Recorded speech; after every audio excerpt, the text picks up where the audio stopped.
and thank you everyone for being here.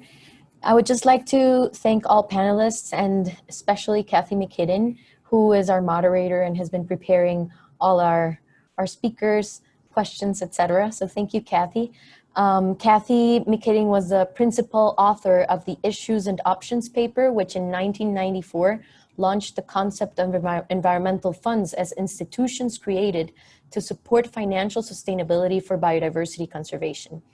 During her 30-year career at the World Bank, she designed development projects in the education, transportation, power, and environmental sectors, and contributed to the launch of the Global Environment Facility. After leaving the bank, Kathy was able to resume what she finds most passionate about, promoting and supporting environmental funds. And over the past 12 years, she has worked with more than 20 environmental funds in Africa, Asia, Latin America, and the Caribbean. So thank you, Kathy, and welcome.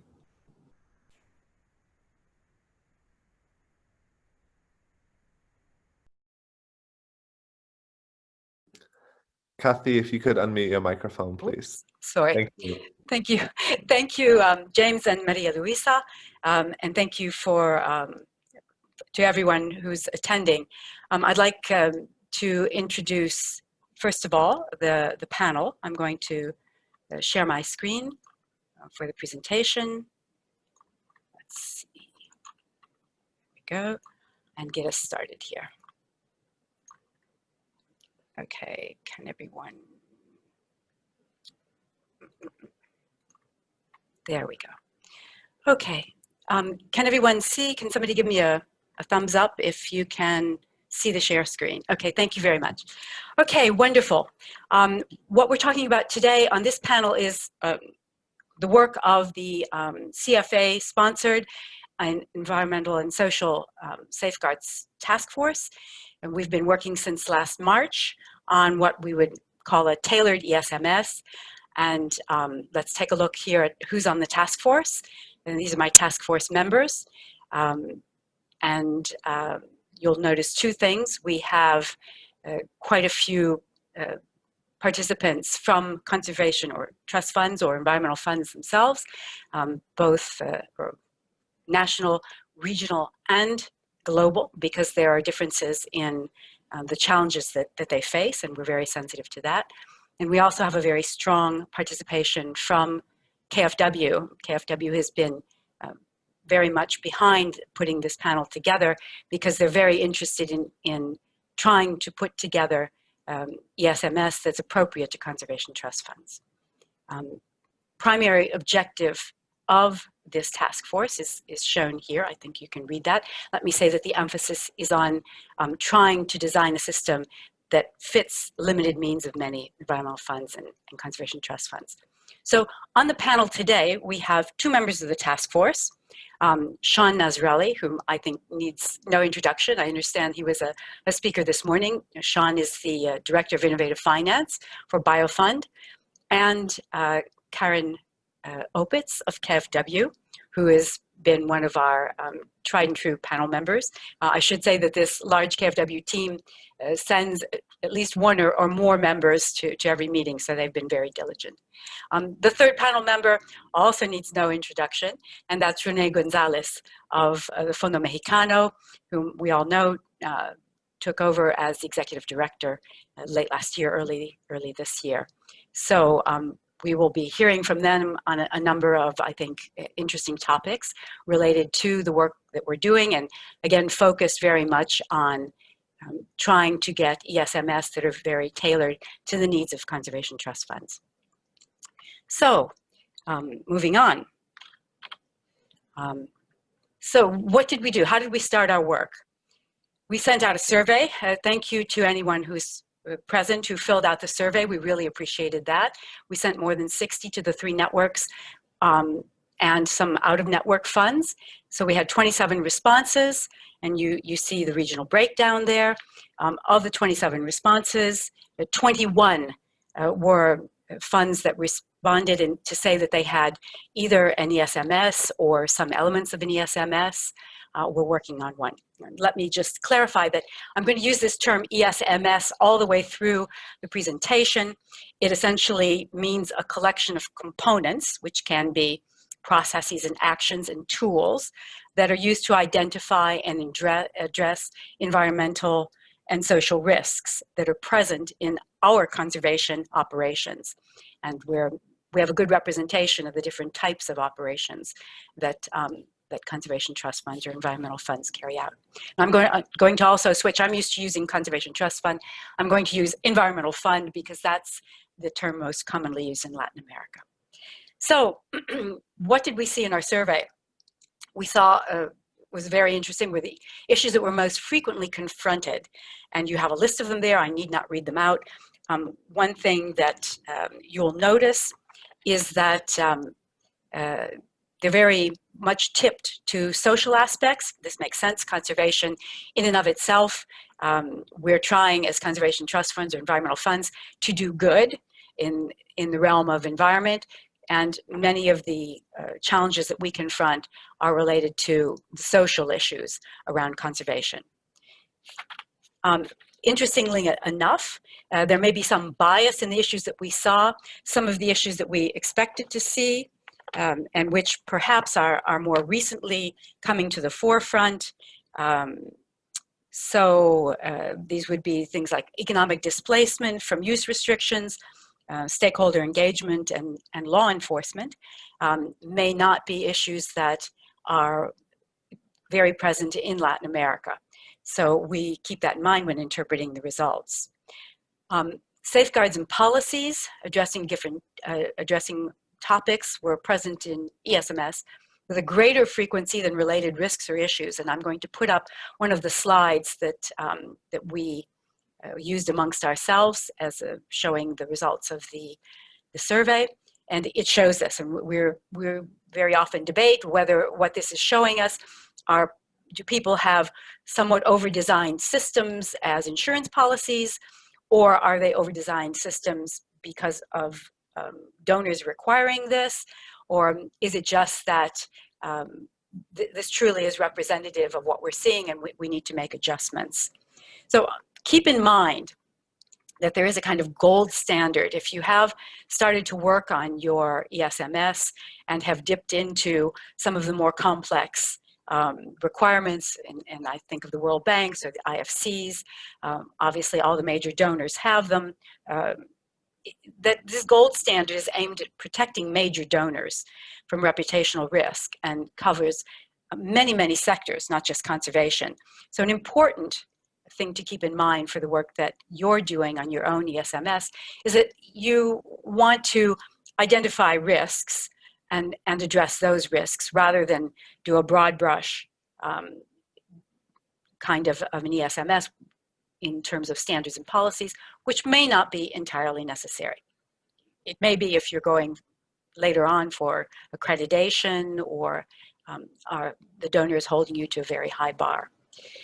So the most commonly observed tools that we've seen: grievance mechanism, a system to monitor grantee compliance, procedures manuals, tools for screening.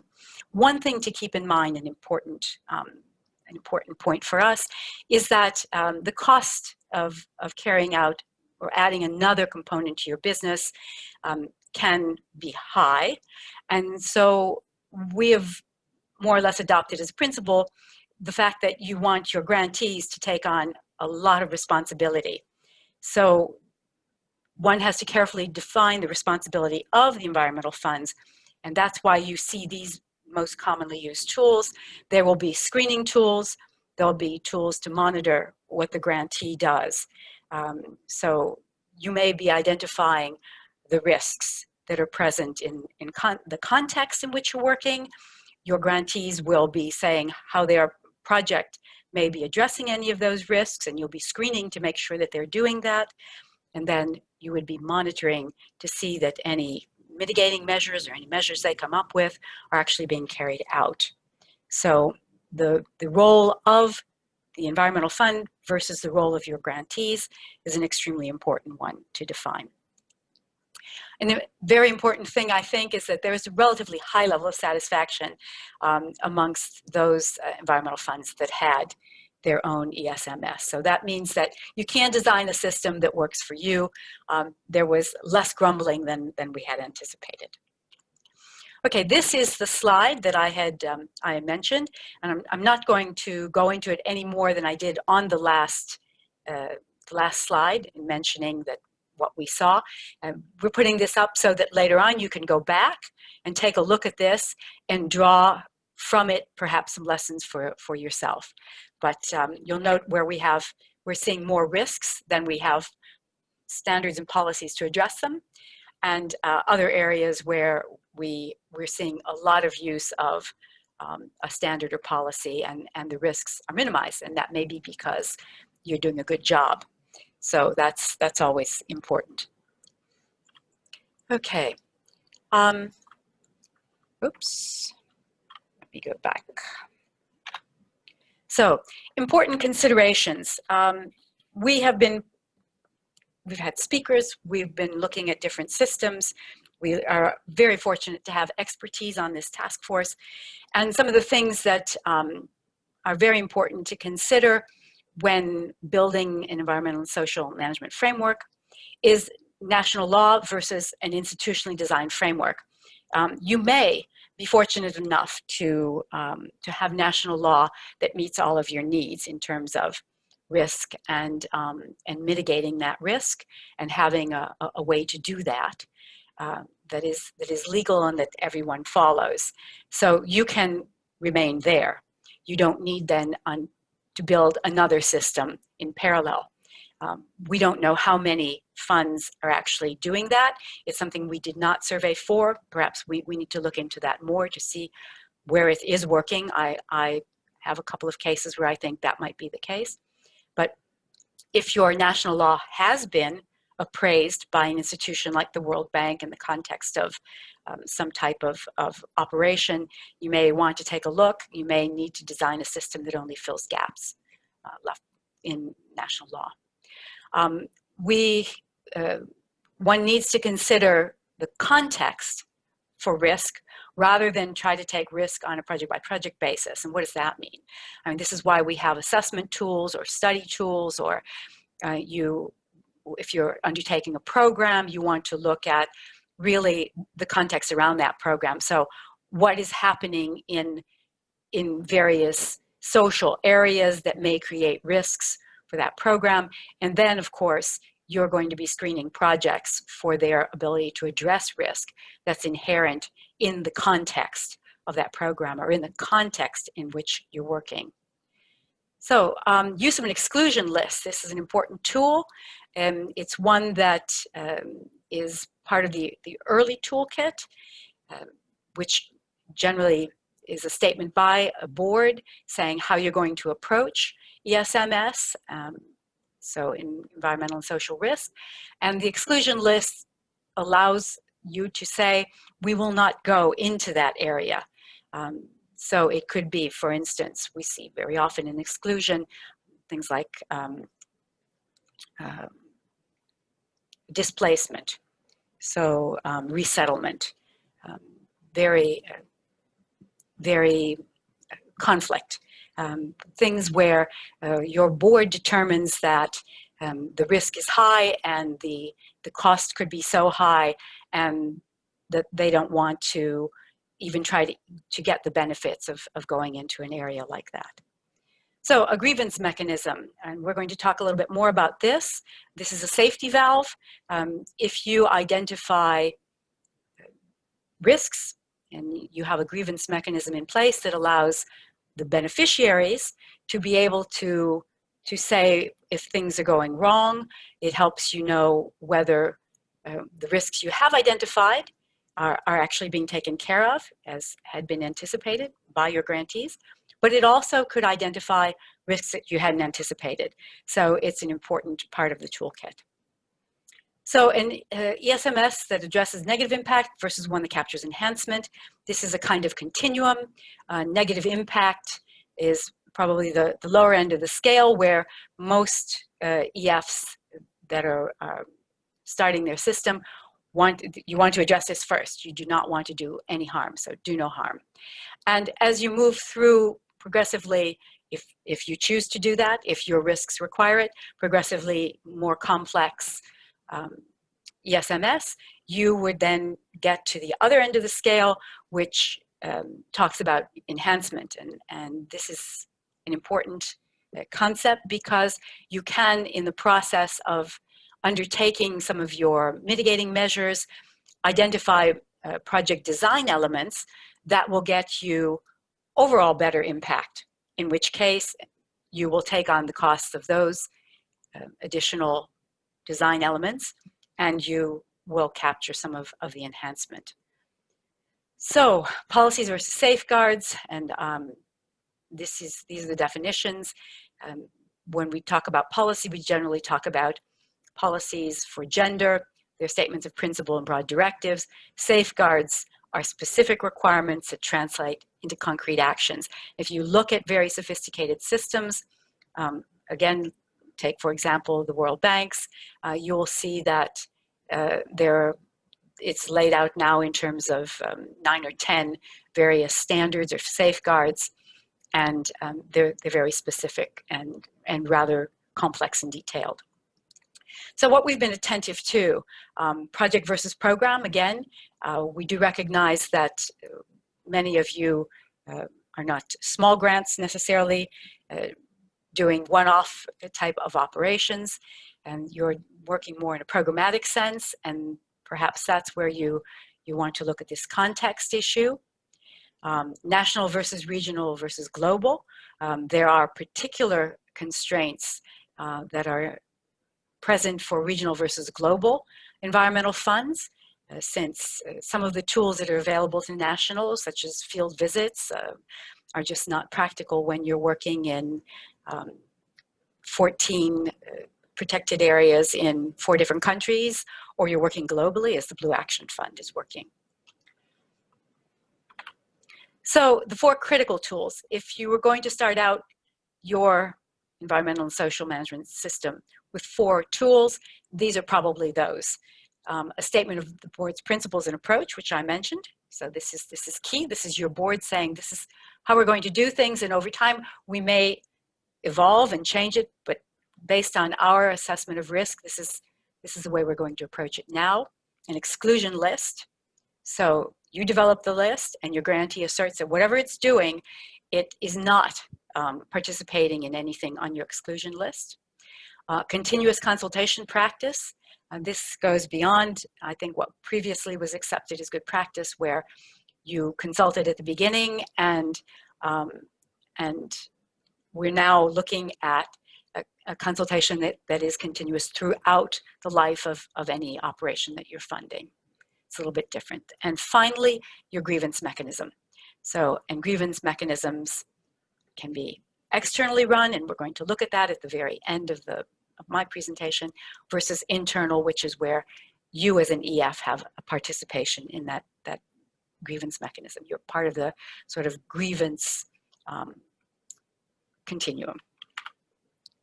So this is a first look at one small part, and believe me, it's a small part of the components or tools that we're looking at, and this tries to take us from what the most simple starting point of an ESMS could be, all the way through the most complex, and at the very end we're into the more what I call gold standard types of approach, where we see many of the EFs that have been accredited by the GCF or the GEF, where you have a very large number of policies and standards, and you've agreed to follow more or less to the letter what is put forward by those donors who are accrediting. So here again you see we've taken feedback which consists of largely the complaint mechanism or grievance mechanism, and we're saying that you could have at the lowest level and probably at the least cost a grantee mechanism that already exists. You have to, of course, appraise your grantee to know this. It could be a national mechanism, and you have to be You have to be certain that this is functioning correctly, but ideally you would depend on external mechanism to handle any grievances that you might have. So then moving on, we're looking at an EF getting involved by ensuring distribution of its own email address or a means of contact. So this you might do when you feel that that your full reliance on an external would not be adequate. So you need to get involved to some degree. And finally, well, you walk down the scale. And this is early. We've just started work on this, and each of these different levels would itself be laid out with more detail. Each component or tool, and right now we have 8 or 9 or 10 of them in the framework that we have for the kind of framework for ES-MS. Each would have its own level of detail and what the conditions are that would make this work and what you need to keep in mind. So that's how it would be laid out. I'm going to stop there. I've not checked whether questions are coming in. I will do so as I turn over to my panel and to tell you about their experience and hopefully some very interesting insight into the way at least 2 EFs, Fondo Americano and Biofund, have approached environmental and social risk. So I'm going to turn over first to René Gonzalez from the Fondo Mexicano to talk about their recent experience compared to the previous experience that they had, and perhaps have some advice for us. Thank you. René, if you would like to take over. Thank you very much, Kathy. It's a real pleasure to share this panel with Sean and Karen. I and Kathy have as a moderator. I want to share with you some of the experiences that we have had developing these systems, and looking back after so many years of dealing with this, what do we think worked, what didn't work, and just give you a general overview. So I hope you can see my screen here. And basically, just want to tell you that, we go over here. Let me see, how do we do this? Next slide.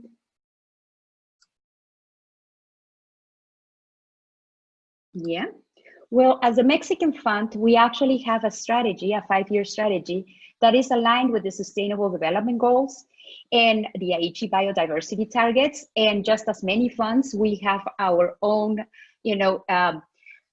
policies to actually, comply with this. And those policies, those national policies, we extract what an environmental fund can do.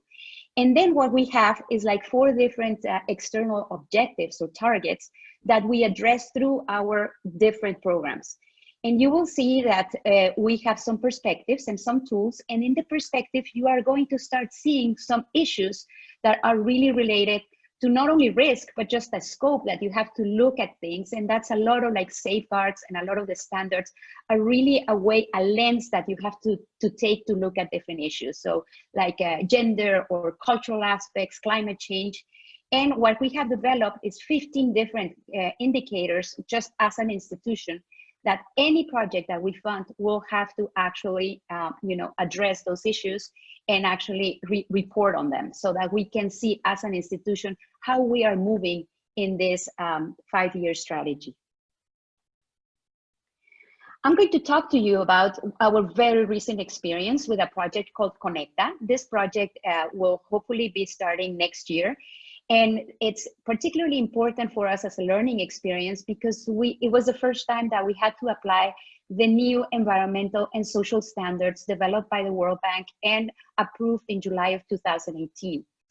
And this project in particular has as an objective to improve the integrated landscape management and promoting climate smart productive practices, especially regenerative ranching and also agroforestry.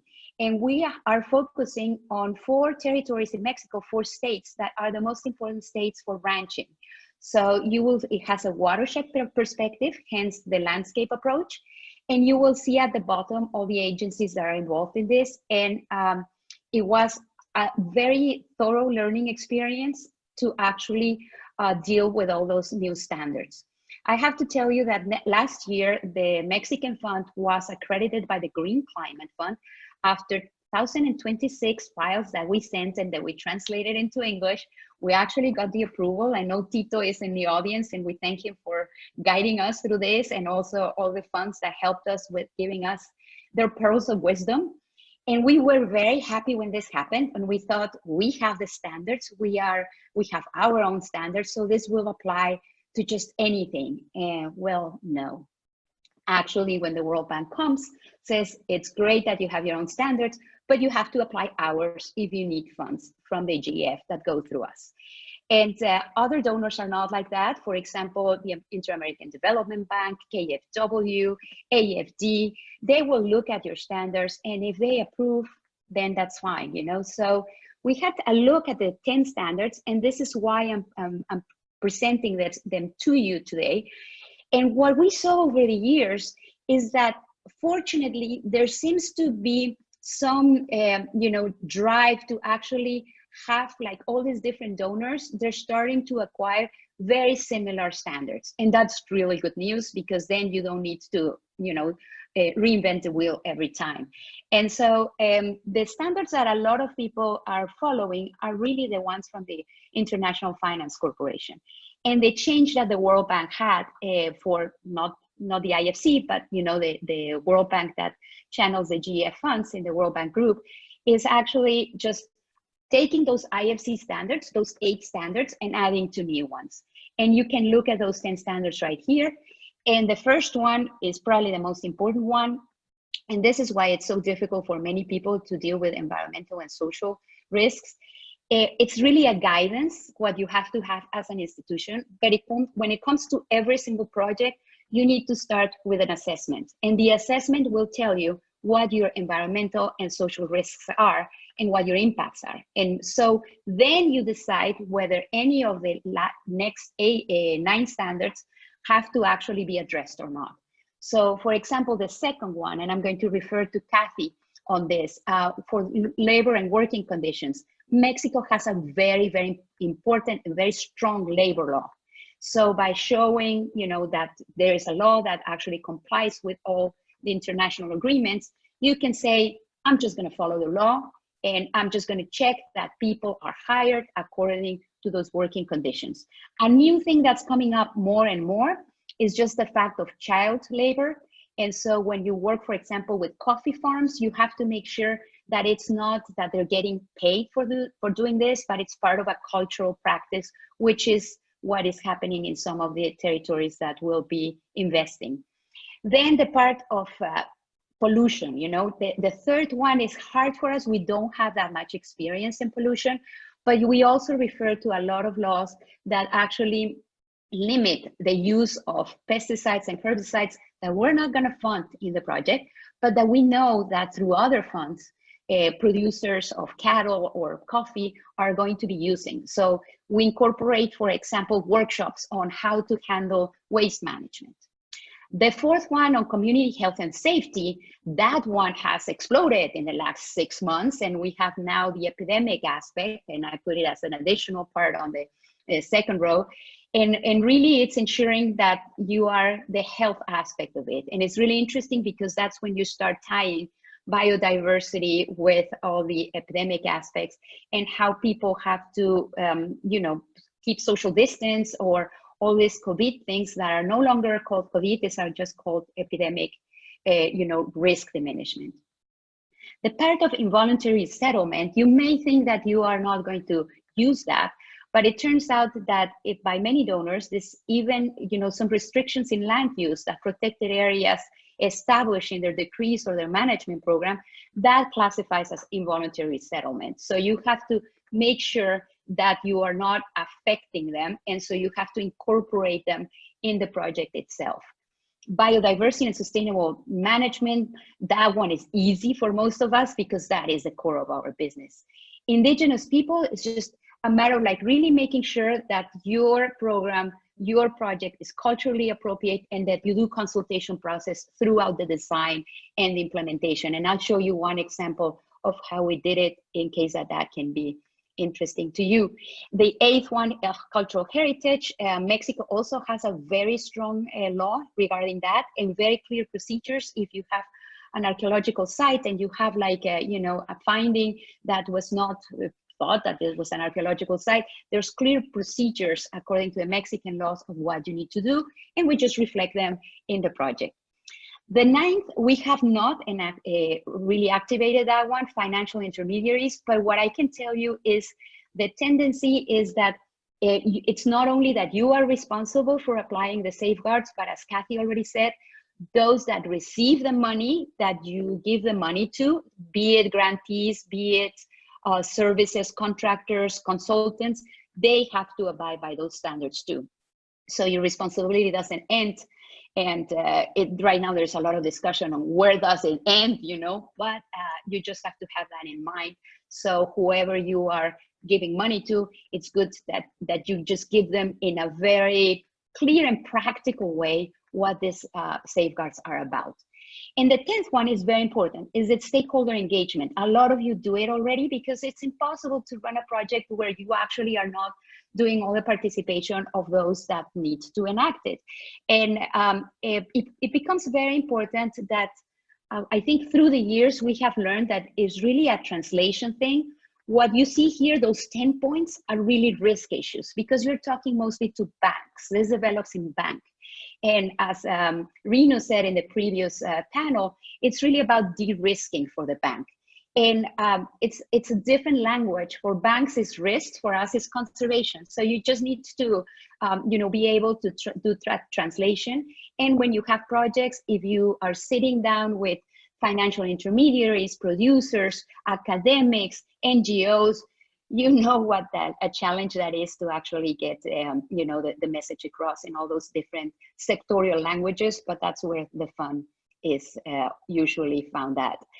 And so the additional ones that we've seen increasing through the years is gender. Definitely the gender perspective is increasingly important, especially Green Climate Fund makes a point of making sure that that's really embedded in it and in every single project. And the World Bank is now requiring for all GEF projects also a gender plan. Epidemics, the COVID plan, which is now, as I said, more of an epidemics general. And then when you in implementation, for the implementation of all this, well, you introduce them in your project design for the specific project. The fact of proportionality is very important. So for example, with when it's some specialists, from your donor perspective may focus on, for example, gender violence.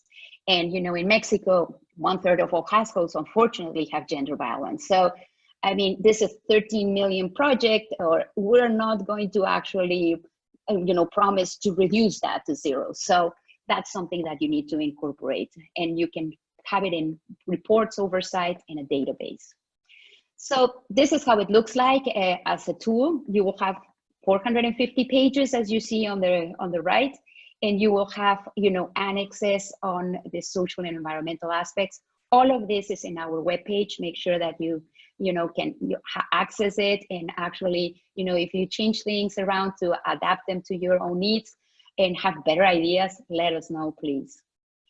And just to give you some ideas, the culturally appropriate outreach, when we have call for proposals, we translate them into indigenous languages so that they know that that's going on.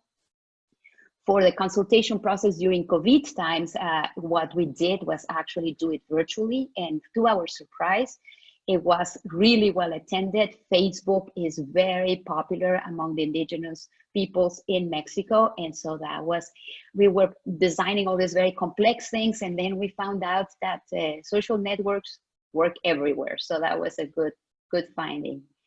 And finally, with gender issues, a lot of it is just the visibility of it. You may think that in fisheries, there's no women, but when you look at it and you actually study the supply chain, you will see that women are actually the ones that prepare the fish right after it comes from the boats, So just making sure that the community understands the role brings appreciation, and slowly but surely you can, start actually making equity happen.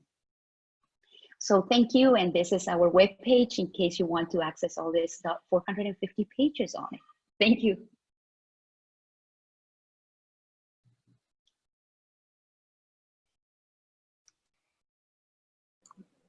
Okay, thank you, Renee. That was fascinating. That obviously was a presentation of the gold standard.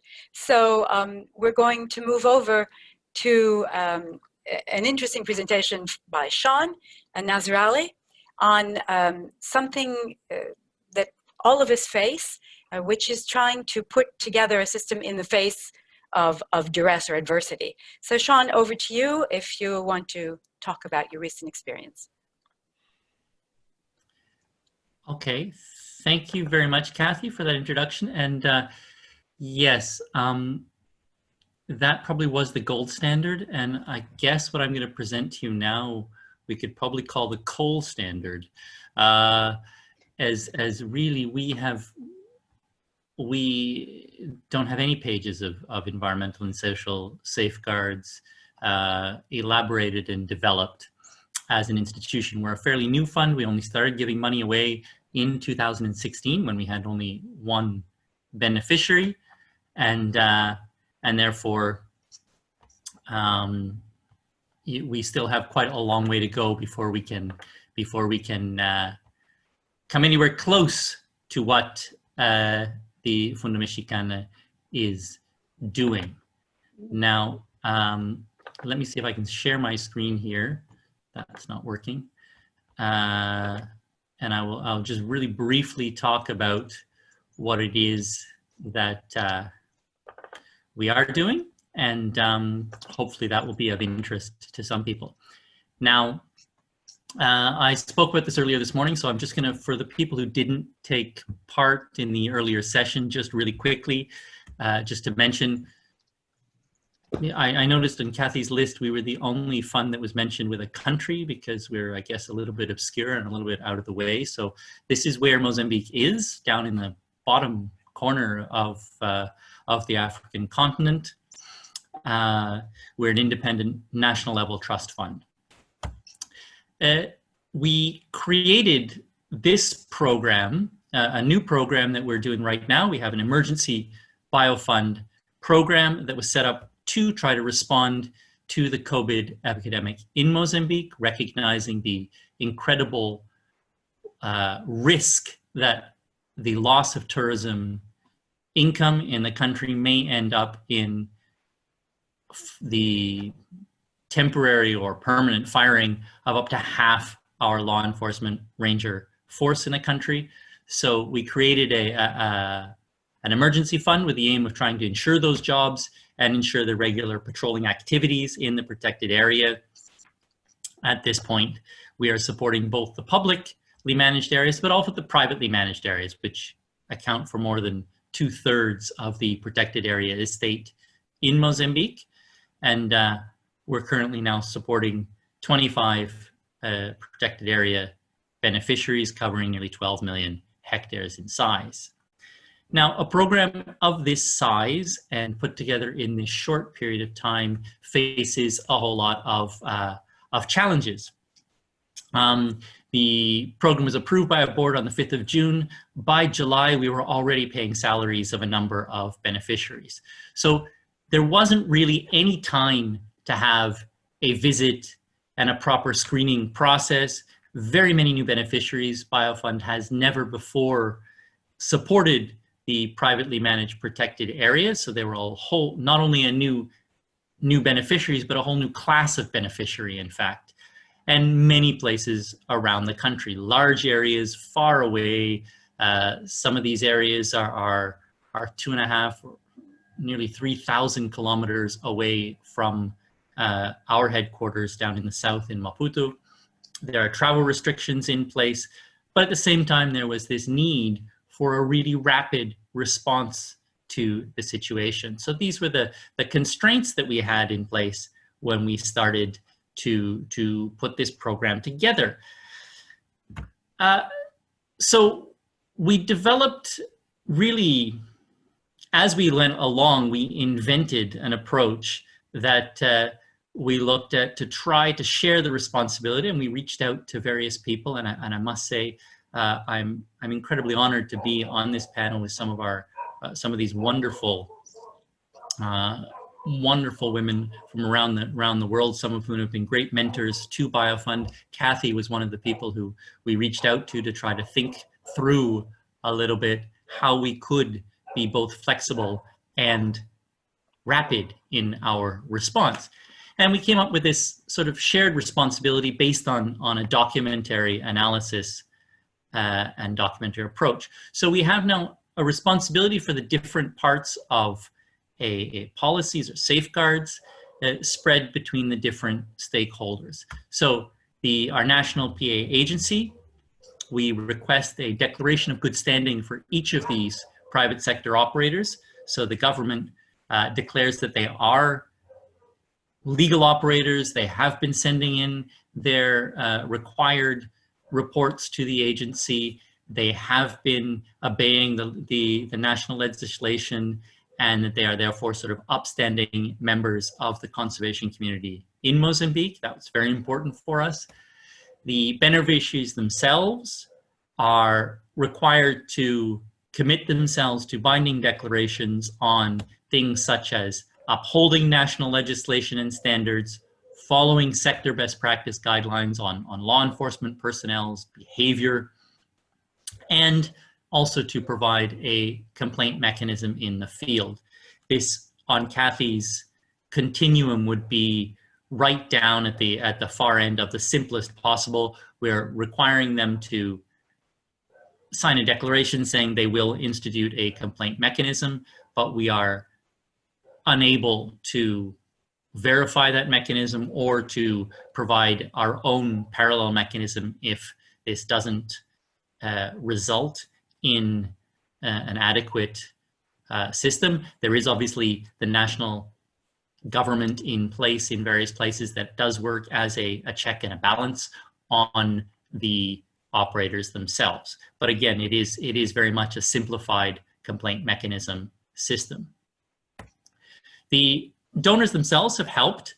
We are currently using the fact that USAID is going to contribute a little bit of money to this program to do what they call leahy vetting. Leahy vetting is a process in which the US government checks all of the rangers individually against an international database on human rights violations, both at the unit level, so at the protected area level, as well as at the individual level. So this allows us to at least say with some confidence that none of the people that we are supporting have ever been involved in serious human rights abuses and got themselves on this international roster.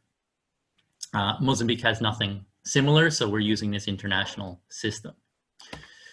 The Sector Trade Association, the Mozambican Association for Safari Operators, has agreed to work with us in case there are any problems and to help investigate operators. They're obviously the trade guild, as it were, and they are able and have a great deal of knowledge about the various operators and on the norms in the sector, and are willing to help us if we do have any issues. So far, we have not had to utilize this support.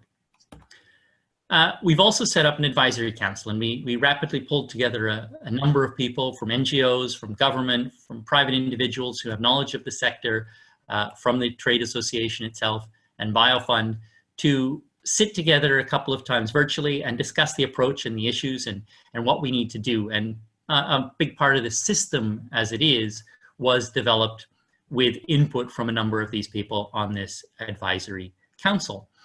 So overall, we've shared this responsibility. We've based our system on looking at documents and looking at the paper trail and the legality of these new beneficiaries.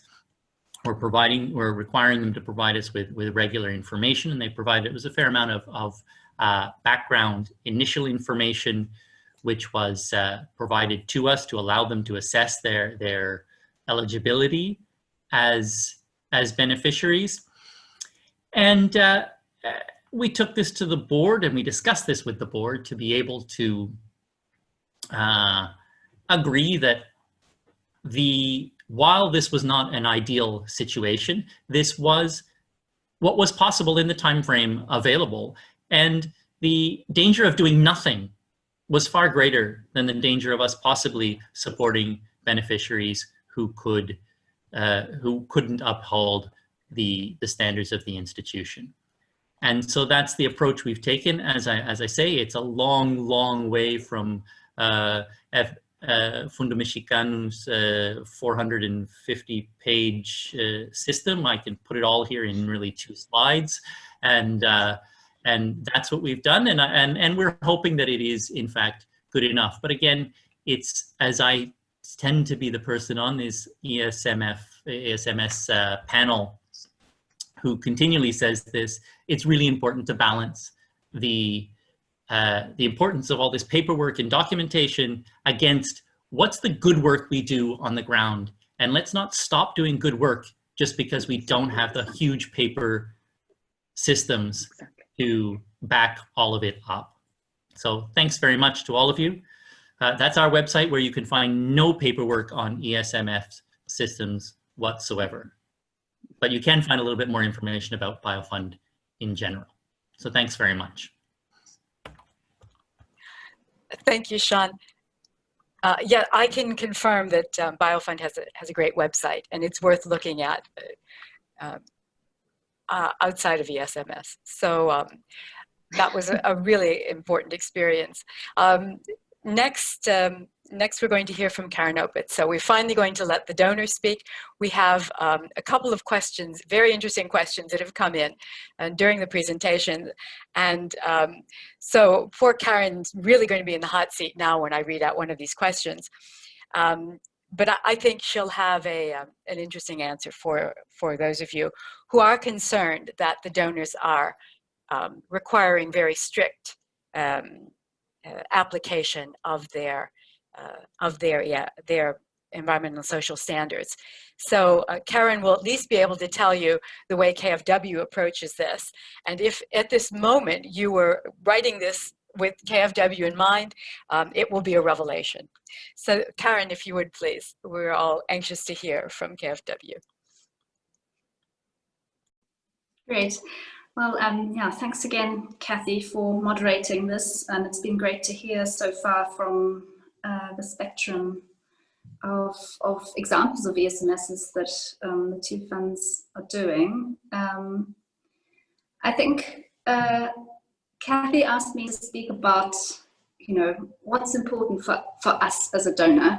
And maybe I'll start to just explain who I am, who our team is within KfW and what we do. And then maybe just speak about 2 points that are really important for us that we look at when we are engaging with you as funds, as partners of KfW, and that may therefore be helpful for you to also understand. So I sit as an environmental and social expert within the team of 20 of us within KfW Bank, Development Bank. We work across all of our investment projects globally, and that includes obviously the conservation, the environmental funds. It's something. These are topics that have become very important for us in the last few years. Our focus is on risk. I think, as you said, Renee, we are a team of people who've got risk glasses on, and our job is to de-risk the activities that KfW finances. We tend to use the words unintended negative social and environmental impacts, which in a sense mean risks for us. So that's really our focus. 2 things. So as in our roles as environmental and social experts, we're involved in our new investments and also then in the monitoring and the ongoing working together with our partners, partner funds. And I think often you may come across people in our role at the beginning, as we step into an investment relationship, as we partner with the funds, and there we were in sort of an assessment mode. We need to look at what is there at the moment, whether there are gaps to our standards and requirements, our level of risk, which we are happy to take, and then trying to figure out how we work together in addressing those gaps. So those are the sort of, that's our approach and thinking that you may recognize from interacting with the environmental and social experts from the banks and the donors.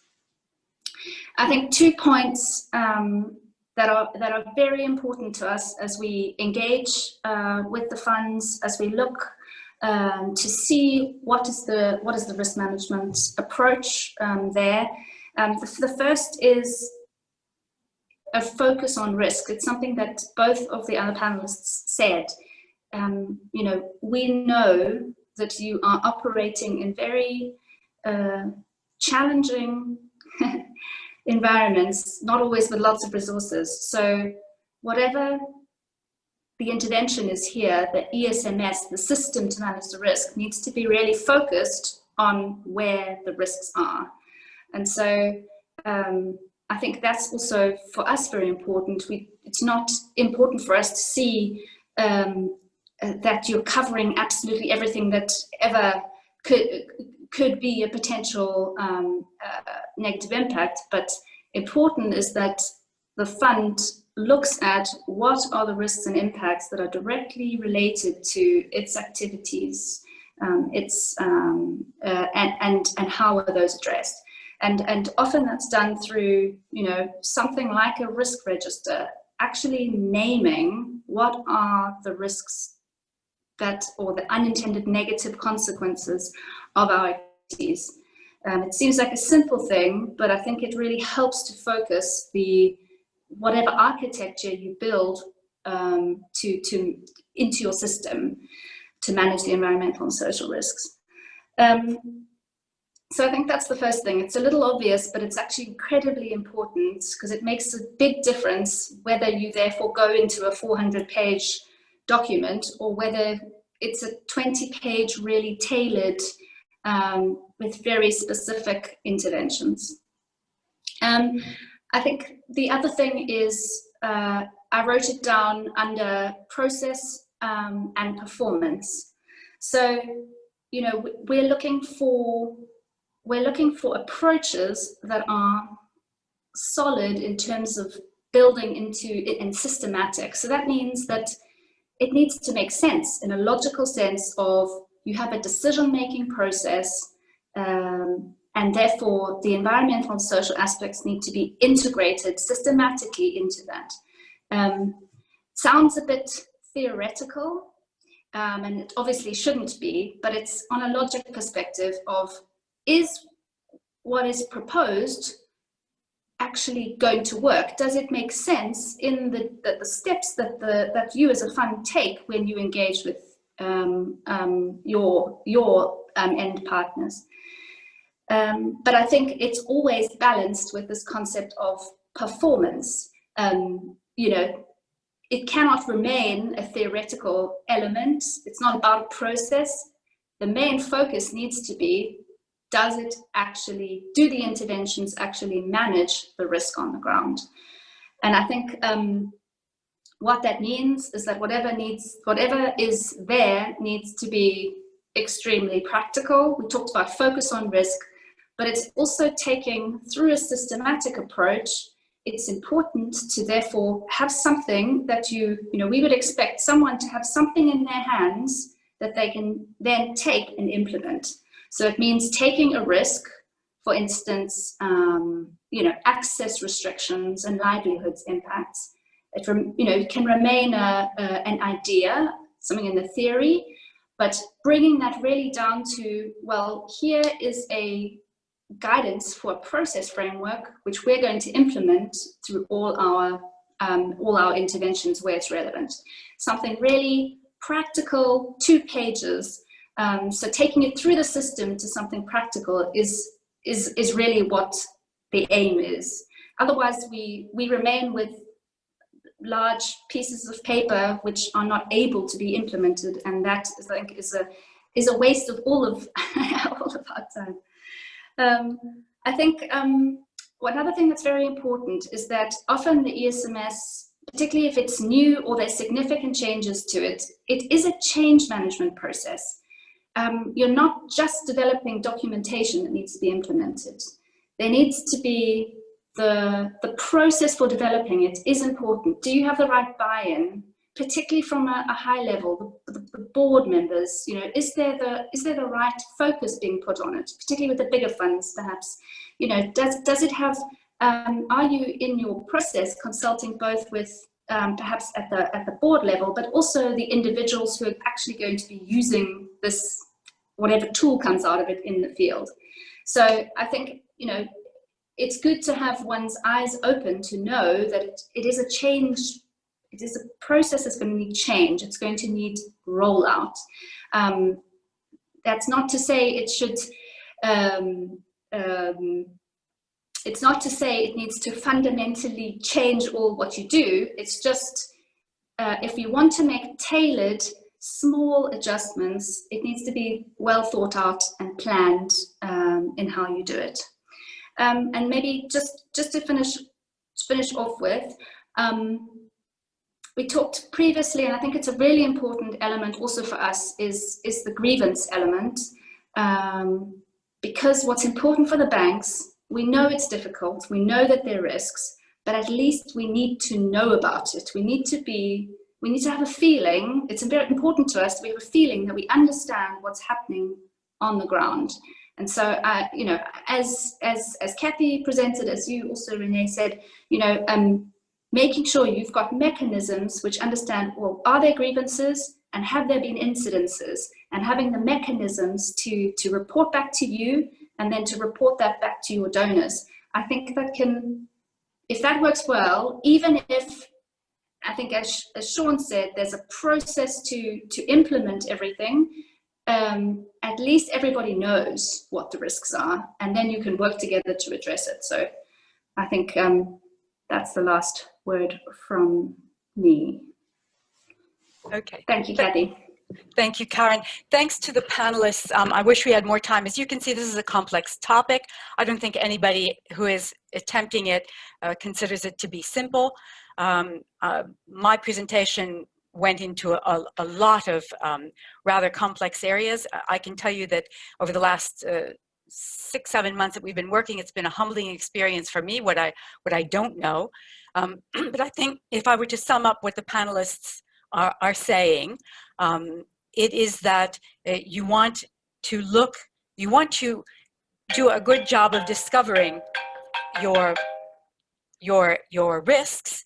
You want to be able to document those risks, get your board on board. Your board is part of the process, and then design a system that deals with the risks that you have. Now, one of the questions that came through, two of them are very essential. One is, so what do we do if the donors are pushing, that we accept everything in their system? And all I can say is, well, we've had a position from KfW, which is quite enlightened. We're working with the World Bank. We're going to be taking this to them. Once we have finished our work, we're going to be consulting to try to get donors on board, to have an approach similar to KfW's, which is to say, please review these systems for what they are, rather than impose a system on the conservation trust funds, many of which just cannot, because they don't have the resources, deal with them. An important thing is that a system be implementable. Doesn't do any good to have the most beautifully built system imaginable that cannot be used. It won't be used, and therefore the risks will, you have a greater risk that you're going to have things that happen. So I think, I hope this has been helpful for those of you who attended. Certainly stay in touch.